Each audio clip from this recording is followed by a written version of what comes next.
Neste domingo, a Colômbia vai eleger o próximo presidente da República.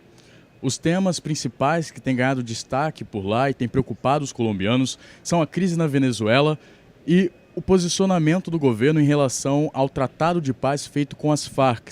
Eu converso agora sobre esse tema com a professora Manuela Trindade, que é coordenadora do curso de Relações Internacionais e especialista no tema. Muito obrigado, professora. Eu queria perguntar qual o cenário estabelecido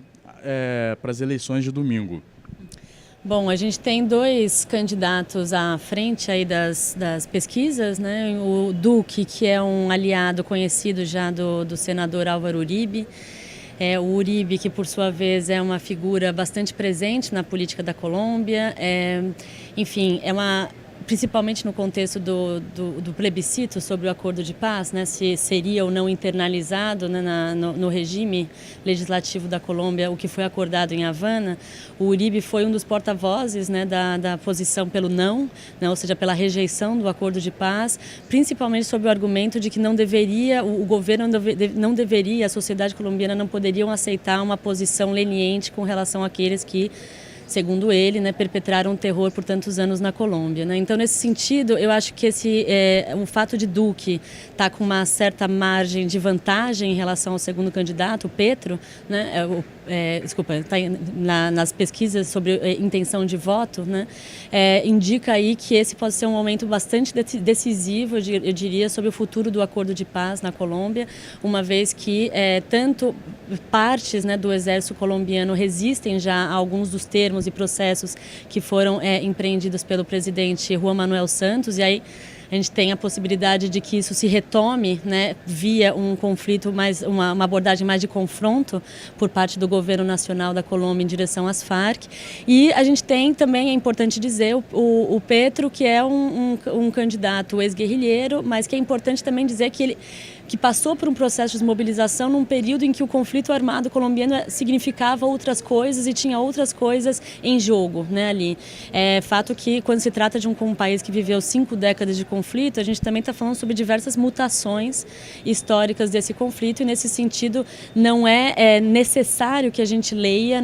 enfim, a postura do Petro como favorável a tudo que foi, né, pleiteado pelas Farc na mesa de Havana, né? Então, embora haja aí uma certa hesitação com relação até ao jogo político do que significa apoiar, né, ser favorável sem nenhuma ressalva às Farc, claro, né, uma vez você estando no jogo político, isso envolve também essa posição hesitante, mas o Petro já calculando também um pouco mais, né, mas de certa forma o que a gente poderia dizer é que a gente tem aí a possibilidade ou de um candidato de centro-esquerda, né, que vai fazer ou está disposto a fazer algumas concessões em direção ao processo, enfim, na direção de um processo que já está em andamento de inserção e desmobilização de ex-guerrilheiros das Farc, né? E talvez até eventualmente que mantenha a toada enfim, desenvolver a negociação com o Exército de Libertação Nacional, guerrilha ainda que não foi desmobilizada, né? E em contraste a gente tem uma postura muito mais de direita, né, do Duque aliado aí a Uribe, já vindo a reboque aí de um plebiscito em que venceu ou não com uma margem bastante, né, vasta. Enfim, então a gente tem, acho que é um momento decisivo, né, para se pensar o futuro do acordo de paz, mas também, como você falou da questão da Venezuela, né, pensar também a relação com seus vizinhos. Por que a crise na Venezuela se tornou uma pauta tão importante, tão discutida por lá? A crise na Venezuela, a Venezuela sempre esteve presente, né, digamos, desde o período da emergência do Chávez ao poder, né, a própria polarização ideológica, poderíamos dizer assim, entre um governo que sempre se pautou a uma relação muito mais próxima com os Estados Unidos, como no caso da Colômbia, principalmente aí, sempre, né, a gente pode dizer isso a partir da década de 60, mais detidamente, mas muito mais intensamente no contexto do Plano Colômbia. Então, desde 99, a gente tem a Colômbia sendo a principal beneficiária de ajuda militar dos Estados Unidos na América Latina e a segunda no mundo, perdendo apenas para Israel, a terceira no mundo, se eu não me engano, perdendo apenas para Israel e Egito, né? Então isso é bastante expressivo, e quando você tem a emergência de um governo na Venezuela frontalmente resistente à presença dos Estados Unidos na América do Sul, né, é claro que isso tem implicações também para a relação entre Colômbia e Venezuela. Dito isso, eu acho que a questão da Venezuela, nesse contexto particular da crise da Venezuela, Venezuela, tal qual ela tem sido enquadrada, é central para a gente pensar também, narrativas que enfatizam, né, a importância ou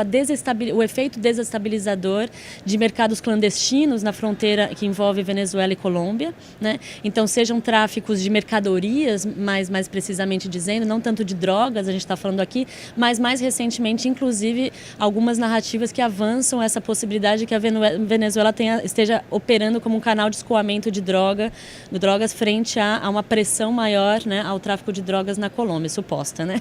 Mas, enfim, então acho que essa associação com a Venezuela como um país problema que